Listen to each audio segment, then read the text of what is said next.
think I was 4, and I was at the Burger King with my dad. I think he was getting us Cinnamonies, and he gave me his old leather wallet. Real official leather wallet. There's like only a few things, like 3 things, and I've kept this since that moment at 4 or 5. And inside of there is that wallet. It transports me back to that moment. So that's such a unique story. I spent a lot of time growing up with friends, right, and not really wanting to come home because of my stepfather. He was a druggie, and he was home a lot, and so he got fired from his job, and like he was just always looking for something to kind of complain about. So it was a negative atmosphere. Exactly. Every podcast that we go on, on my way here, Jess will text me. She was like, I just want to let you know that I'm proud of you, that I love you. I hope that what you guys talk about is God-given and that it's God-ordained, and I cannot wait to hear about it when you get home. Sarah comes out and goes, she didn't even wear watches. She goes, she didn't even wear a watch? I'm like, sulk in the house, kicking rocks. Welcome back to the Unscripted podcast. How you doing, man? I'm doing well. Doing Good, awesome. dude. Always good to see you. Always good to see you too, man. Yeah. And it's been so long. Yeah. It's been a long time. I know. I'm glad we're able to make it to the studio today. You've got a couple more gray hairs. It's So do you? dude, do you see my one wisdom? Yep. Yeah. Do you also see the mistake I made? Yep. Do you dye your hair? No. Yeah, you do. I don't. You put just for a minute in it. Yeah, you do. I would actually welcome the pepper. Yeah? Oh yeah. I like it. I like the pepper. Oh, it's good to be back, man. Absolutely, man. Yeah. And I want to. And there's this something we were just talking about, and it was my shoes are driving me nuts on this freaking chair. It's like just squeaking out the freaking. I hate it. Yeah. Anywho, I was. It's one thing I've been thinking about is like legacy, but not legacy from what can we build to leave behind, but from legacy from a teaching standpoint, right? Like my son and like my daughter and like and the boys that have a privilege to be a father figure to. Mhm. And I think one, I was at my men's Bible study 2 weeks ago. Okay. And the gentleman was speaking, and I loved what he said. That he said that his boy, I think he's like 14, no, 14, 16. I think he's like 16, and he's an amazing athlete, and but he's also an amazing person. Okay. And he goes, people are starting to notice that, right? He's starting to get that recognition, and He's both. That he's both, but other people are starting to recognize that and get that recognition as well. Like the school is like printing papers about him, and like he's getting that recognition. And he goes, but I'm his father, and he goes, I saw something, and I saw it going to his head a little bit too much. Naturally. And he goes, I pulled him aside and kind of like dove in, and like, and they went to like Matthew 4, and like he goes, just kind of just dove into like, hey, like I see this in you, and I want to help you correct it, because I don't want you to get pulled into the side, because you have the accolades for it. Mm-hmm.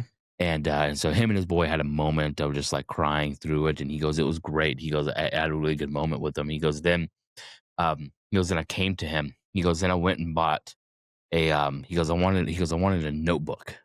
He goes, I wanted a good notebook that has a symbolic, has a symbolism to it. He goes, I bought this like fairly expensive Bison leather bound notebook. Man. Yeah. And he goes, and then he wrote a letter to his boy in it. Mm-hmm. And that's special. He wrote a letter to his boy in that notebook, and then he called his son, and he had a conversation with him, and he goes, hey, look, he goes, I want you to smell it. His boy was like, huh? He's like, all right, cool. He smelled it. He goes, do it again. So he did it again. He's like, all right, one more time. He goes, but like really get in there and smell this notebook. And then right when he did it, he put his hand on him, and he prayed over him. And he goes, and what he prayed for was that God would concrete this time in his boy's mind, that when he was in the future, 20, 30, 5 years, whatever it is into the future, when he was walking through something and he smelt that leather, it would bring him back to this point, right? He would remember it. It would give him that memory. The smell would give him the memory. And he goes, I wanted him to bring that back. So that way, like he could remember a point in time of his life. Mm-hmm. And I was like, man, that is so freaking cool, right? It's interesting. You know, Yeah. it's really cool to be able to like because have you ever been walking and you're like and like a song it takes you back to like remembering a time in your life and you're like, oh my gosh, I remember listening to this song at this particular day doing this particular thing. Black Eyed Peas. Right. Or this particular smell was like, oh, like I remember coming home and like that and like I had such good memories of this smell in my home or whatever it is, right? There's these like times in your life where you go, man, like those are awesome. Right. And what I loved about what he did there, right, was he was able to bring his son back to a point in time of maturity, right? That was like that. I remember this conversation, and this was a point in my life when I knew that whatever he was thinking, right? Maybe it would have been like a point in my time in life where I knew that like who I am in Christ is more than what the world can give, right? For maybe with that for himself, whatever Sure. maybe Yeah. it allows you to bring you back to that point in time, right? Or maybe you're down, maybe he's maybe 20 years into the future, he's sitting there and he's just like, man, I don't today's a bad day, right? And so he goes and walks around the mall and he has that smell. And he's like, oh, right. And it's like this pickup that you know what I mean? Or he can just go back to that Bible if he, yeah, That Bible, that notebook, exactly. that notebook. And so I thought it was really cool, and I think it was something that I want to do, Mhm. right? I want to be able to do that, you know, to be able to go like be able to write those letters and go, hey, like this is a point in your life where it's extremely important for you to like understand who you are and not what you are. I have one of those. I don't know if my dad meant it to be. He probably did, knowing him. But if you know me, which you probably don't know this, even if you know me, it's only very few that do. But back in San Antonio, and I'm talking in like 90s, mid 90s, Yeah. border town still a thing. Familiar with that? Mm-hmm. Yeah, border town. They're still doing cineminis, or like cineminis are a brand new thing at like Cinnamon. no cineminis at dude, come on, at Burger King. Oh, yeah. I don't remember that. Oh man, dude, those. So it's funny. I have a special place at Burger King as well. We'll talk about it in a minute. Okay, they used to have the best fries, and then they ruined that whole thing. Mm-hmm. Anyways, cineminis back early mid 90s. I was very young. I'm a 91 baby, so I think I was 4, either 4 or 5. Okay. And we had just moved to San Antonio a couple years ago, and I was at the Burger King with my dad. I think he was getting us cineminis, so I remember that. I can remember the smell. I can remember how they taste. I can remember the day. I think it was over. I'm pretty sure it was overcast. It wasn't a pretty day. And he gave me his old leather wallet, real official leather wallet. So worn. He had used it so much, but like this was like the leather back then where like it stayed really tough. Yeah. Like it's not malleable at all unless you have to work it like a baseball glove, you know? And sorry, it's my stretch reminder because I'm getting old. And so we'll talk about that. And so I can remember like to a T. Yeah. And I remember he handed it to me, and I can't remember what he said though. I think I don't think he said anything. And that's what's so unique about legacy is sometimes it doesn't require words. Right. It just requires action. And I think he saw that I was admiring it. I always held his wallet. And so he like took everything out of it and had got himself a new wallet, and he gave it to me. And I think what he thought was like I was going to take this wallet, hold on to it for a little bit, and then through the course of life, forget it. I have a very inconspicuous red, I'm talking like from Michael's craft, like little craft chest box that's red. I think I painted it myself. And inside of there's like only a few things, like 3 things. And I've kept this since that moment at 4 or 5 with that red box. And inside of there is that wallet. And I every now and then I forget that I have it, but I have it tucked away somewhere where it can't be misplaced. Yeah. I'll find the red thing and I know exactly what's in it. And so I crack it open. The first thing I do is I grab that wallet and I can hear it there of that leather. And if you smell it, it still smells like a leather glove, you know? Yeah. And it transports me back to that moment. So that's such a unique story because literally for me, it wasn't even just the words, it was how much value there is in parent to children relationship and legacy. And like how much for me in current 2025, I feel like there's a major disconnect there. Oh, I for mean, sure. like a major, like kids telling their parents like what to do type of deal. Oh yeah, that's crazy to me. I don't, what's the word for that? I have is it reverence? Like a reverence for that. Like it was like not an idolatry for the wallet, but like he gave me something, you know, in a time where I was so susceptible as a young boy, not even a young man, but as a young boy, like that was a powerful moment of like this guy who stands this tall, who does all these things so we can have all this stuff. We didn't have a whole bunch. Like, so whatever we could get, he got for us is giving me something that holds something that he finds of value. Yeah. And he gave it to me. So I Yeah. have to hold on to this. Yeah. Yeah. That's awesome. Yeah, I don't have any memories like that with my parents at all, actually. And so mine are different. I don't think my kids are going to be like, you are standing this tall or anything. But The way dad picked both his legs up on the chair was like, the way that I picked my dad up when I was 5. bro, you're not that tiny. I'm just messing. You get that photo though. I'll take it. I'll frame it. But so like mine wasn't that. I spent a lot of time growing up with friends, right, and not really wanting to come home because of my stepfather. And so like I didn't want to come home a lot, right? Because it was he was a druggie and he was home a lot, and so he got fired from his job, and like he was just always looking for something to kind of complain about. So it was a negative It was atmosphere. exactly, and so like, I spent a lot of time outside, which I 100% loved it. And so for me, my friends and I, my sister worked at Burger King. That was like that was her first job, and she had this manager named Sam, which she still talks to today, which is freaking awesome. Yeah. But there's this Burger King off of Matlock in Arlington, Texas, right there in South Arlington. I think it's like Matlock Terminal area.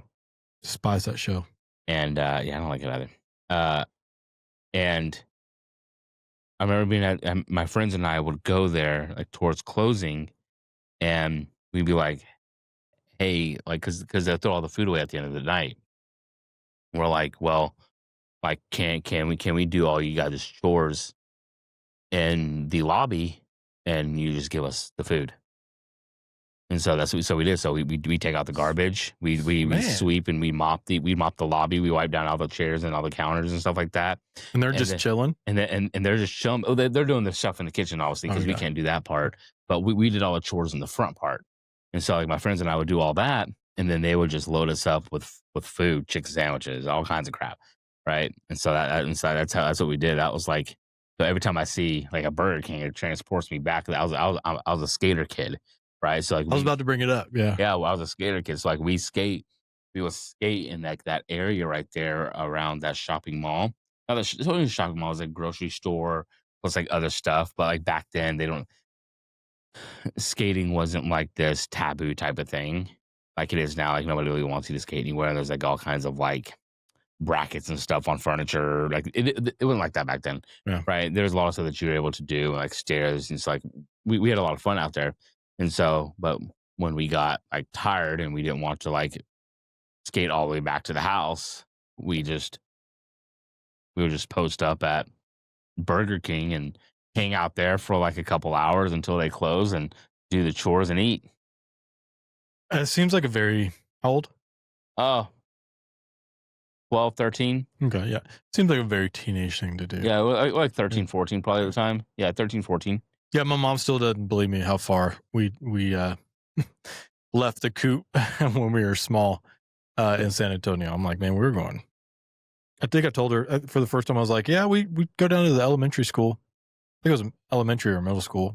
Because they always had the smoothest like sidewalks. Yeah, to skateboard or to ride your bike on or whatever the case. Inline skate was my thing. yeah. That makes sense. I just don't have the balance, dude. I think I have too much butt or something like that for a skateboard. I think that's what it is. What? Yeah, for sure. Too Back much? heavy. You big back. Yeah, dude. Yeah. You know what I mean? Don't talk to Cody, you know, that guy. That's Anyways, but as like a 5 or 6 year old kid, we shouldn't have been doing that. I think it was like, oh it yeah. was like a couple miles down the road, at Yeah. least, or maybe a mile at least. And I told her, and she was like, "You didn't do that." I'm like, "Sure, we never did that for the sake of this conversation, you know, but we did, you know." And it was just, and interesting though, like back then. And it's not like bad things weren't happening. I felt like the bad things were happening slower. Does that make sense? Like if somebody was coming down the road and they were kind of stalking you in your car, like you were getting away, you know what I mean? Like you just rode really fast on your bicycle and got away. Yeah. There's always creepy people. Yeah. But like, I feel like things happen so quick. Like we got these, that's going to be the name of this episode. We got athletic criminals, you know? Athletic criminals. You know, athletic creepers or something, you know? Yeah, that's crazy. Things just happen so fast. Like, I hate the subject, but it's like you turn around and it's like all of a sudden your kid's got gone. It's like, what in the world? Like how, Mm-hmm. you know what I mean? It's like not an old thing. I'm very hyper aware of that kind of stuff though. Yeah. Same. Yeah. I am constantly sitting, probably talked about that before, like where I can like see and like scan everything that's happening. But that's interesting. Like, do you feel like maybe this, I don't want to marginalize every skateboarder, but for you, do you feel like skateboarding, you were drawn to that because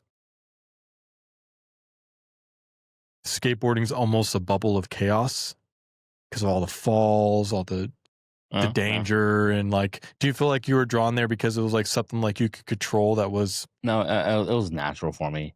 Like I was a BMXer before that, and then So there was no I did scooters. I like anything that was like I loved extreme sports.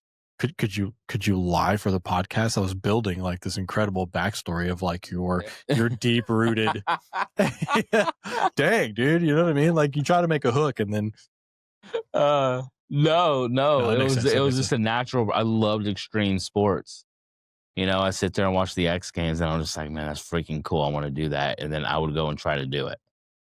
You know, and so that was kind of like my personality. And so I started off with BMX, and I got okay with BMX, and then I was like, oh, skateboarding sounds really cool, and so I did skateboarding, and absolutely fell in love with it. You know, I fell in love with the control and how much control you have to have, and like it's an awesome thing to do. Yeah. And then like I did scootering for a little bit, and you know that wasn't really my thing. I was like, careful with the tapping on it. That wasn't really my thing. And so scootering, scooters, like razors and yeah, exactly. Well, I think it was like this one. Yeah, there was this one time. My sister, she remembers this wholeheartedly, and she still tells this story to this day. It was me and my friend were outside, and I was on this like ramp. Ramp wasn't even that big. We just built it. It was probably like maybe 6-7 inches tall. It wasn't that big at all, and it was built on plywood, but I didn't have enough support at the bottom of it. I feel like I've had this exact same experience. And so like I was going, I was ready to jump this thing and like do some cool stuff on it, and man. I get to the top of the ramp and the freaking wheel sticks into the freaking ramp in a hole, and I went flying. My sister has this whole thing. She has the camcorder out, and she's like videotaping this. So you have this recorded? I don't think we had the camcorder. We don't have the camcorder anymore, so I have no idea where that even went. I have no idea. But man, it was funny. I was like, and from that point on, I don't remember doing scooters anymore. Yeah, I had something similar with BMX. Very young. Of course, it wasn't a BMX. It was like a Walmart bike or whatever. What was that brand? Mongoose with the Velcro, you know, thing that the colorful Velcro thing that in the middle. Around yeah. The handlebars. And I take it off and you beat somebody with it.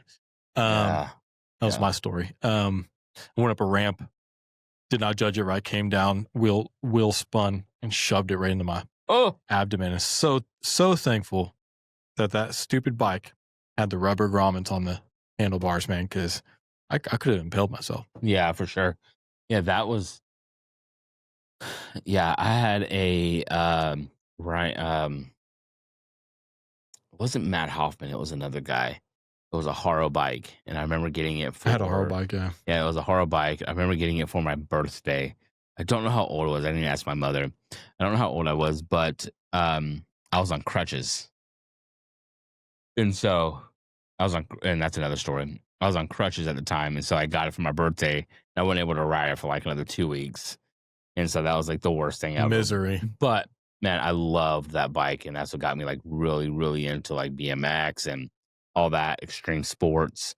And then I'll say that kind of was snowballed into skateboarding and then just the love of like skateboarding camaraderie with other guys hanging out and chilling. Like I had a group of friends, like 8 or 9 of us that I mean, it's summertime, everybody meet up at my house at like 8, 9 a.m. Like, we'd eat some food, and then we were gone until, like, 9 at night, Mm, just skating all day. No, that's just what we did, yeah. and so it was fun, though, and though, I have a funny story, so, like, my chipped tooth right here is actually from, I was 10, maybe Mm. 10, 11 years old, and it was a Christmas day. It was the day after Christmas, and, my friend, one of my best friends had just gotten pegs on his bike, and I was like, "Man, you gotta let me ride it."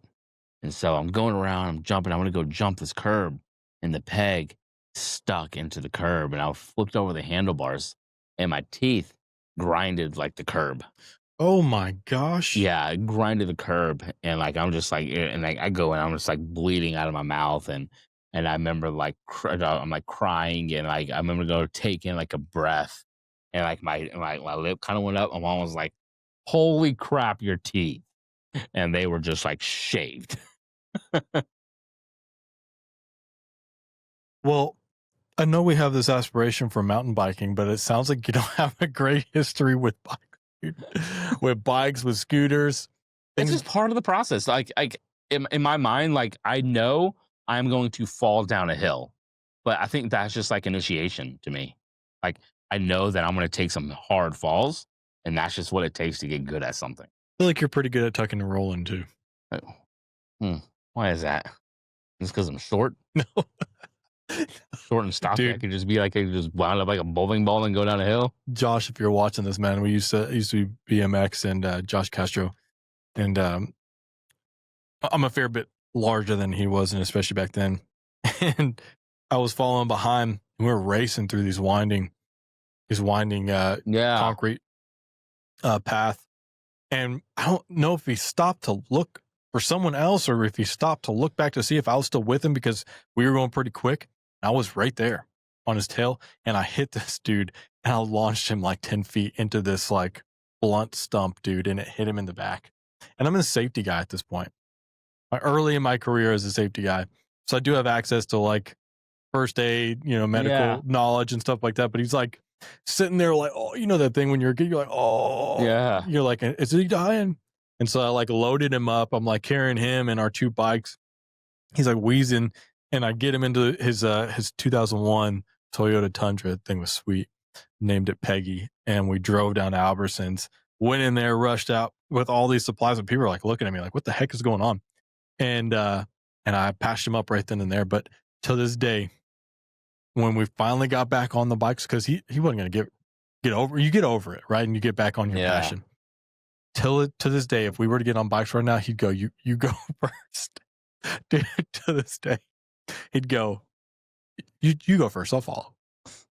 I'm pretty sure we could be like 50 and like he'd still, no, go ahead.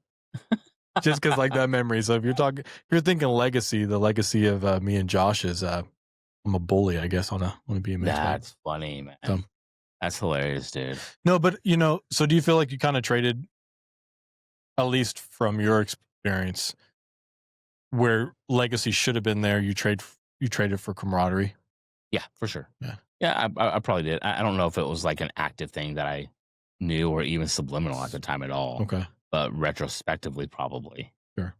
I think so, right? Like I wanted to fit in somewhere. I wanted to be a part of something that was not just me in my own world, but it was also like very much. I loved my friends. I loved being around them, and it was just cool. Like you know. but also in the same sense, like I was okay not being around him as well, right? You know, like you're like a lot of people need people. They need people around them all the time, right? And I wasn't like that as a child. Like I still wanted alone time, Hmm. you know, to myself.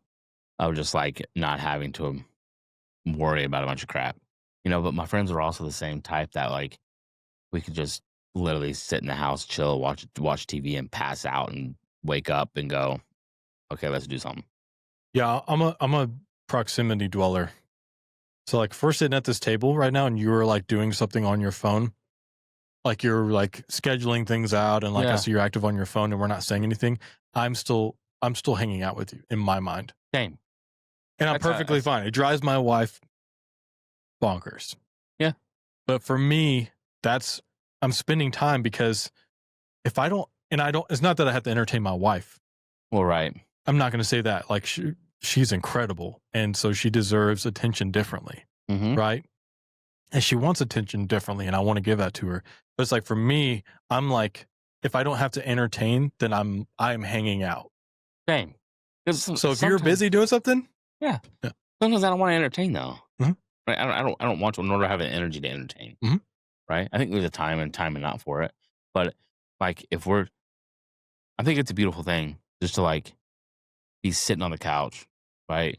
The girl, she just has, she's either laying on you or has her legs up on you, and she's like sitting back, and y'all are just kind of just like hanging out and chilling. Like you might be scheduling some stuff for work, or you might be doing stuff for the podcast, or she's just scrolling, whatever it is. Like that to me, I'm decompressing. I'm decompressing, and I'm like, and that's quality time to me, right? Versus some other people, even most, I think a lot of women as well may not think that as quality time. Probably, I think there's a lot will, but others will be like, well, that's not like quality time because your attention not 100% focused on me, Mhm. right? Where the phone is down and I'm engaged, like in conversation, or I'm engaged in whatever it is that you're talking about, right? And I think that's a different type of that's a different type of what am I trying to say? It's like different type of intimacy with with your wife, Mhm. or even just like a different type of attention, you know, where it's like I think there's multiple types of attention that you can give, right? Like us just sitting here hanging out, not doing anything, and it's 7:30 at night. Everybody just got done eating dinner, and everybody's kind of just hanging out and chilling, right? Waylon might be off doing whatever he's doing, hanging out, playing, running around the coffee table, whatever it is, and y'all just hanging out.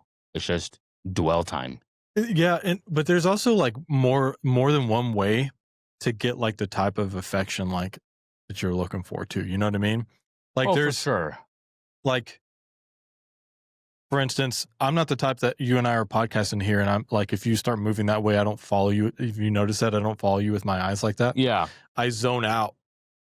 And for others, they feel like I'm not paying attention. I have to zone out in order to pay attention to you. And so Yeah. in the and if my wife wants that, if she wants intimacy in this like enclosed environment, it's hard for my brain to really go into what she's trying to tell me, because I need to be able to, like, sometimes it's better if I turn my head, and she'll notice. She's like, I feel like you're getting older, and I can tell. And I was like, why? Because you start to give me your ear. I'm like, I'm like listening, but that means I care about what you're saying. If I tilt my head to you and I Yeah. open up my ears, of course I had two 15-inch kickers and a Yeah. two-door Z71 Yukon, so a little, spotty here and there, but I rebuke that in the name of Jesus. Anyways, I but if you take my wife and I and we go for a walk, all of a sudden I am so involved in whatever she's saying because there's an activity behind what I'm doing. Mhm. That's how I dive into those intimate moments. I can't. It's not the both of us Indians sat in front of each other, right, holding hands, staring each other in the eye. I can't lock in. It's just it's hard for me to lock in like that. Yeah. I need to be able to stand up. I pace when I'm on the phone. I walk back and forth. If there's like beams, I'll walk on beams. If there's a sidewalk, walk on the sidewalk and balance. I am so, if you've seen You're that, still like 7 years I old. I am though, dude. Like, but that's I need something happening with my body in order for my Right. brain to be in the moment of like the conversation that you want to have. Otherwise, if you want me to sit still and do this and just stare at you, We're not. Yeah, I can only do that for a certain amount of time, and then I get antsy and I start moving my hands and stuff like that. It provokes internal thoughts for me that I'm thinking about things that I shouldn't be thinking about while I'm trying to listen to what you're saying. What are those? Crap. Did I get all those coachings done? Oh crap. Actually, I think I was supposed to go to White today. Oh crap. Did I jump on Decent and like do that thing on Decent and then oh crap. Oh, I should have posted all that. Yeah. I'm late. That's what's being said. You're late on everything. Yeah. There's some times where I start spiraling that way. There's sometimes where I'm just not engaged. Mhm. Right? Like I haven't finished decompressing. I see that a lot. And I'm not engaged. Ouch. Is that true though? I just noticed your eyes start to I'm just like they both go two different directions. Yeah. I just start like sleeping. So at the end of sessions, I can tell, sometimes like you're like, okay, your brain's now on something completely different. Yeah. I do that. I do that to Jessica probably more than I probably should. Like she'll say things to me, and then she'll it's like 2 or 3 times, and then she's like, "You're not listening," and I didn't even hear her. I had zero idea. Or she'll text me. This is what it sometimes looks like. It looks like I'm asking a question. You're like, like we're still doing this. Like I'm like, okay, all right. I'm gonna go ahead. I think I need to fix that because like it comes off differently than what I believe it is, right? Because sometimes like I'm in a deep thought about something, and whatever it is, it's not snapping me out of it. And so how like your head is so loud that people can be talking to you, but it's completely quiet. Like you like there's no audible coming there. And that's how it is sometimes. Yeah. And then I'll be like, I'm like, I think you were trying to say something. And she'd be like, yeah. And I'm like, what did you say? She's like, don't care. I'm like, cool. Okay, cool. Yeah, because that's a fight you have to battle after that when you like finally catch on and they're like, I'm over it. You can either try to dig that out and that never ends well. And I think the good thing to do is like, okay, maybe it'll come back up again, but like I'll pee some stuff and then I'll be like, oh, this is an important conversation. Phone down. Like I'm engaged. Like, and I know there's important conversation. Right. But she's really good. Like when it comes to like stuff we have to do, like she knows that I have so much happening at any given time anyways that like she does all the scheduling. Like she'll send me calendar invites or everything. Like tomorrow I had to I gotta call and do something about something. And she I gotta you're so informed, dude. I know I have to I gotta buy new brake rotors and brake pads for the Porsche. And she's like, hey, don't forget to do that. And I'm like, I'm going to like could you take care of it? And so like 10 minutes later, I get a calendar invite for tomorrow at 9 a.m. to remind me to do what I need. That's pretty cool. Right. And so like my calendar, if you look at my calendar, it's filled with invites from her, right? Our doctor's appointment, what I have to go get done. I'm having lunch with my mom. Like she'll put that in my calendar. That's cool. Like she does all that. Like I get reminders daily from her for something that we're doing. Mm-hmm. And I'm just like, oh, that's nice. So that way I can look and go, oh, I have this happening today. And it's one thing that I don't have to worry about. Right. And because that's the biggest thing for me is there's so much happening, so much balls in the air that I don't 6, 7 or so. Let's not ever do that again. Yeah. Let's one and done that for sure. But there's so much I'm juggling at any given. Okay. I'm just trying to hold on to it at this point. Stop working around this. Stop working around this, bro. It can be hard sometimes, but bro, I'm just talking. Anyway, there's a lot happening at any given time. That she's good about reeling it back in and going. Like I can literally just be like decompressing over the night, and she'll be like, "Hey, when's the last time you like wrote the crap out of your head down?" And I'll be like, "Well, I haven't." She'll be like, "Okay, cool." She'll go get like a notepad, or she'll like get her notes app out, and she's like, "Brain dump it right now." Right? And I'll go, "Okay, I gotta get this done." She'll write it all down. She'll share the note with me. Right? And so it's those types of things, and I'm like, okay, That's that's the biggest thing that I needed. And so I don't know where this whole thing going. There's an actual topic around this, but I forgot what it was. That's cool. I don't. That's really cool, actually. I don't enjoy that. Oh, you know. So for me, that is like so helpful that I'm like, oh, okay, cool. Because like, or else it's just a thing in my head that's always in my head. Yeah. You know, and I got to get it out at some point, and right. And so, and she'll be like, oh, like you look super stressed. Like, let's get this crap out of your head real quick. And once it's out of my head, I'm like, all right, I'm fine. Like if I need it, I'll go look at it. It's out of my head now. I think for me, I'm there for like a reason. Do you know what I mean? Like, and so are you. And so like we're similar, but we're also different. Like for me, I'm like in there for a reason because I'm looking for something. Does that make sense? In what way? You have so many different things happening because of like your tenure and your experience and your work. You're so built in structure. And so like that structure helps you for what you're structurized to do. I'm like in my mind searching for the one thing that is not on the top layer. And so when I'm in there and then somebody comes and tries to pull me out, I'm like, hey, listen, I was looking for something in there.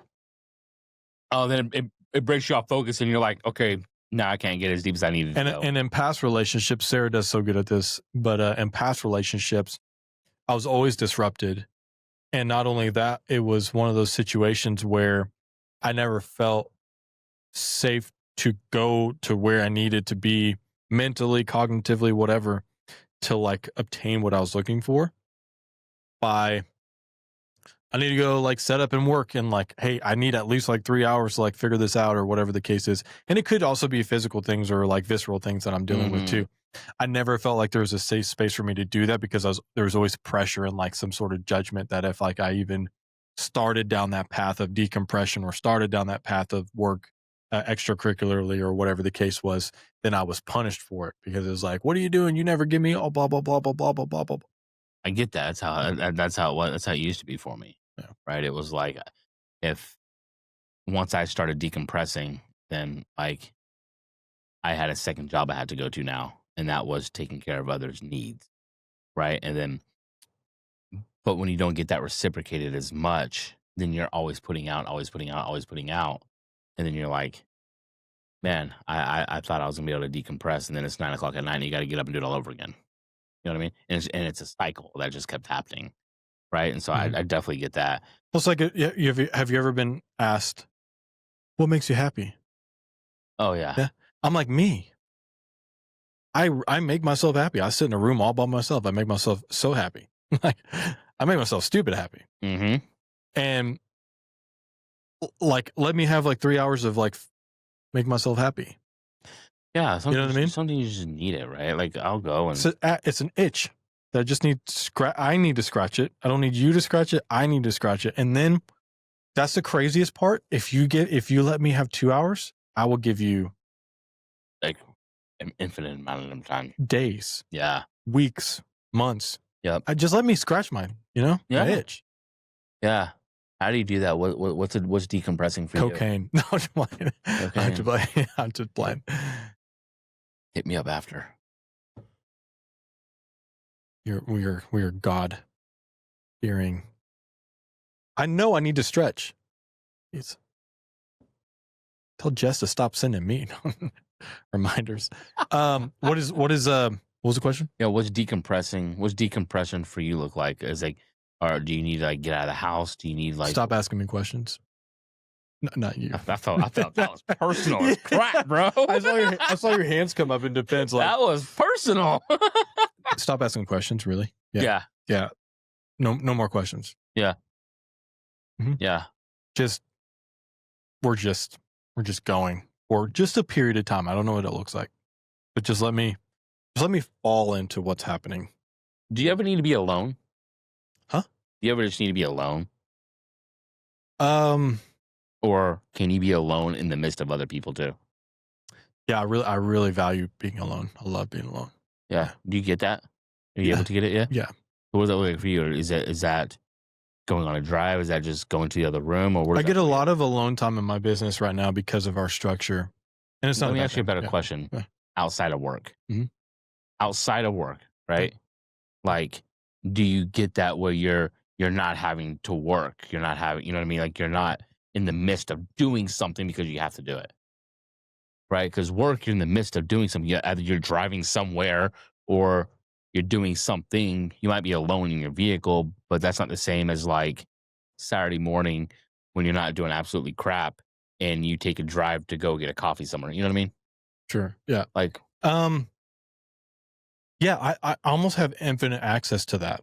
And that's yeah, the craziest part. Like I remember there was this like short of this woman that was talking about how she like let go of like trying to be right in the relationship with her husband and make the decisions and like wear the pants and everything like that.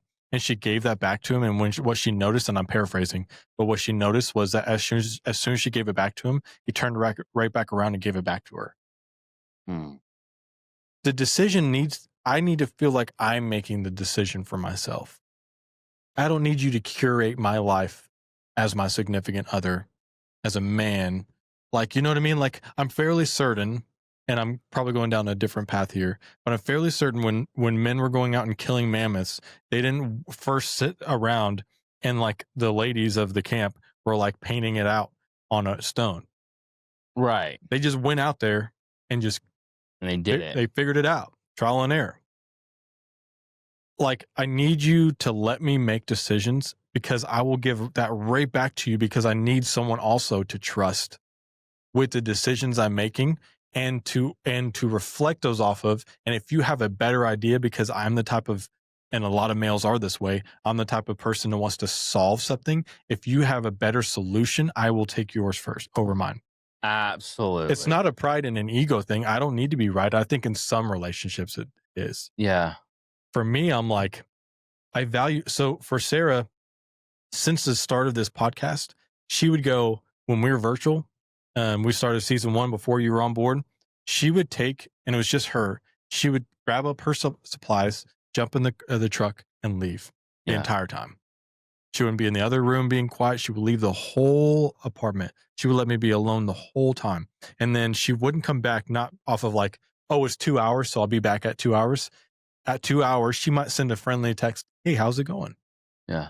That's it. No rush, no pressure. That's awesome. I love that. And then so I'd get maybe an additional 15 to 30 minutes of like decompression from even the thing that I wanted to do to like absorb the happiness that it gave me or like joy it gave me of being in camaraderie with the guys on the podcast and like talking through how cool that moment was.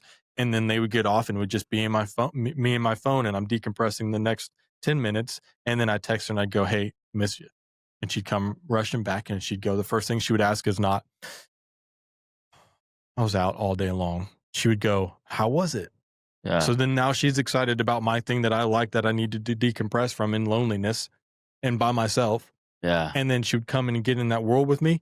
And the only thing I wanted to talk about was like, hey, I missed you. Yeah. That's all I needed. Yep. And I'm literally whatever weapon you want me to be. Yeah. Exactly. You know what I mean? Or tool you want me to be, or whatever the case is. Like I will lift up as much weight as you want. Yeah. Every podcast that we go on, on my way here, Jess will text me and she'll be like, I just want to let you know that I'm proud of you, that I love you, that I hope that what you guys talk about is God given Mhm. and that it's God ordained. And I cannot wait to hear about it when you get home. Yes, she's supported this thing. Yeah. Literally Yeah. every time. Yeah. Every time. Every time. And that's for if I come here. That's if I go to the Bible study. No matter, or if I'm going to my mom, go hang out. Like no matter what it is, and because she knows that like my mom isn't a believer, Mm. you know. So she'll be like, "Hey, I pray that God opens the door for you to talk about it." Right? Doesn't matter where I go. If I'm going somewhere, like she'll be like, "Hey, like, I'm so proud that you're actually going. I'm proud that you're doing this, whatever it may be, whatever it is that I'm going to do." She'll speak into it. What does that do for you? For me, Mhm. it allows me to, I guess, a couple things. Right? It gets me excited to be able to like know that when I'm here, I'm not going home to somebody irritated that has been by themselves all day and they're just going, what about me? Right? Like they're so invested in what you're doing and they love to see you doing the thing that you love to do because it gives you life. Yeah. Right? And they understand and he understands the value that if that's giving me this, that comes home too. right? Like, because if I'm being, because she's really big about your cup being filled, Mhm. right? But if you're always giving, then your cup is never filled, right? Mhm. And so she's like, you need your cup filled. So, like, perfect instance is when Reagan comes next week, right? When my daughter comes, like the first thing that when we were talking about, like, hey, we're gonna take a couple weeks off. You're like, well, maybe you should do like a month, like. And I was like, I think, and so like I told her, she's like, Michael, she's like, you're gone for like what, an hour at the gym?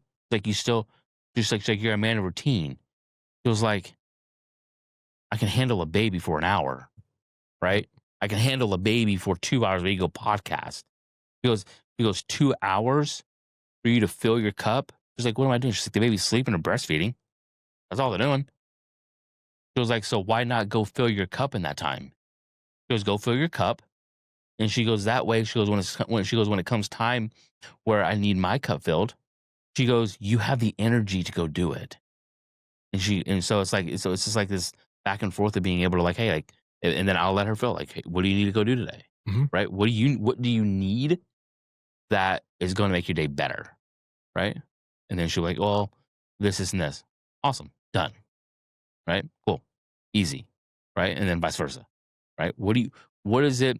You look stressed. What is it that what can I take off your plate today? Right? Sometimes it's nothing. Sometimes like you just can't because it's all work. You literally can't do anything. Yeah. Right? There's nothing that you can do. I just need to work through it myself. Oh, and hormones. Yeah. Right. Right. I just need to do it myself. Other days, I'm like, oh, like I need to schedule a car appointment. I need to do this and this or whatever it is. And like these like tasky type stuff. And she's like, cool, just send it to me unless she goes, I'll get it done. Right. And so and I think that's how it should work, right? Like it should be this give and take, but not in this like selfish way, but in a way that's like, I see you versus like not. Well, I then think. then it starts melding together, and you start realizing like you're not giving anything or you're not taking anything. Mhm. Because it's not like you both love the same things, but just don't just doesn't happen like that anymore because it's like No, it's fluidly. You're like you said, you're invested in the things that they're doing with the same, almost the same excitement vicariously because they're excited to do it. exactly. Yeah, and then it's not a give and it's not a take and it's not a It just compromise. becomes life, right? Uh, at first it was hard for me because I was like, I just felt bad, right? Because I wasn't used to it, right? Because it was like if I wanted something, it was work before. Like I had to work. I had to first work, and then maybe I get it. But I still have to work it, you know. Versus Yeah. like now, like if I sit, if I come to the house and I sit in the driveway a little too long because I'm scheduling a post or something, you know. Hey, you good? Yeah. Yeah, I'm good. Are you sure? You've been in the driveway for a little while now. I'm like, oh, I'm just scheduling a post. She's like, okay, just checking on you. Sarah comes out and goes, she doesn't even wear watches. She goes, She doesn't even wear a watch. I'm like, sulk in the house, kicking rocks. She's like, she does that thing, you know, the sideways. Oh yeah, get in. Yeah. That's 8 years right there. That's, yeah. Honestly, though, I mean, I get it. You know, she's like, listen, like what I've noticed is like when you're home with a baby and all you've had were conversations with a child all day, you're like, get in. I need adult conversation.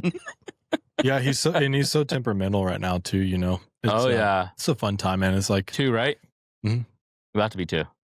yeah, about to be. Yeah, about to be 2. And so, yeah, you're getting in those 2, 3s where It's fun because then I can cut against his stone yeah. and he can go, "Ah," and I'm like, so? And he looks at me all pissed off about it. I'm like, one day, but today is not that day. You gonna learn today. I'm like, I understand that you're hungry and you also need a nap and you don't want to do either one of those things. But I know you better than you know yourself right now. Exactly. You know? legacy. Exactly, man. Yeah. It's Man. this is a good conversation, man. It was. I think it was healthy too, For because sure. just to kind of know the inner workings of your mind, like what helps you continue on. We talk a lot about burnout. We talk a lot about hitting those roadblocks, especially in the podcast or like your day to day, and like what keeps you moving forward. And so it's interesting to hear that the inner workings of like what you didn't get, what you found in the interim, to like what you're experiencing now. Yeah. It's I'm really cool. Like, I'm a very structured guy, Mhm. but I like the flexibility to need to change it when I need to. Mhm. Right? Like, I'm not so rigid that I'm resistant to change, but I'm rigid enough where I'll follow it, and then if something changes, it's fine. Like, if it needs, it's fine. I don't even care. Something about legacy that I've found, and I'm not going to out our entire relationship, but I love my father so much, and especially now too, we're seeing some real generational healing and repurposing Mm-hmm. in our relationship. But something that I've found interesting when it comes to legacy, and just to kind of bleed this out, is also negatively what can happen is we want to leave a legacy so bad Mm-hmm. by any means necessary, that sometimes that legacy that we're seeing, especially when the legacy is our kids, it's not our business at all. Right. Ever. It's never the business. Right. I agree. It's always going to be family. And when we see our kids rising up to be better than us, we find ourselves somehow in competition with that. Mm-hmm. It's like, man, it's a unique place to be in. My dad and I are so alike. I used to, especially coming from the divorce and all that kind of stuff, like I didn't want to, don't refer to me. I was so young, don't refer to me anything like him, But now I'm like finding as a almost 34 this Thursday is going to be my birthday, 34, almost 34-year-old man. I want to be more like my dad than I've ever wanted to be in my entire life, especially as a Christ-centered, God-fearing man after his own face and own heart, But we've been through that experience where it's like we're so similar that we clashed. It's almost like we were in competition. Right. When really we should have been our greatest, each other's greatest ally. Mm-hmm. The things that you can accomplish. And so I think that's important just for those that might be listening. Like when it comes to legacy, to internalize and be aware of that. I'm trying to like pray over that and be aware of that when it comes to like my son. Absolutely. It's likely he's going to be 6'4", 6'5", maybe. Yeah. If that's God willing.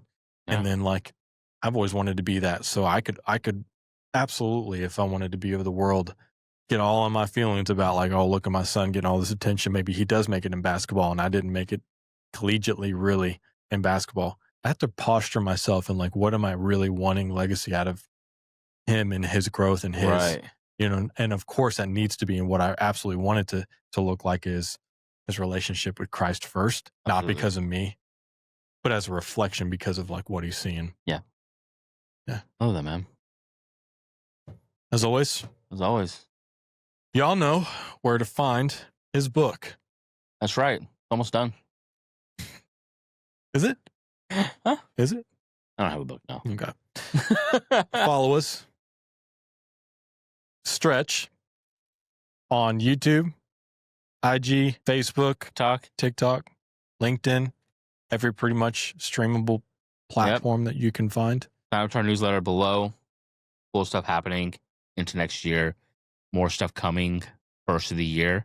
We'll keep you guys posted. Love you guys.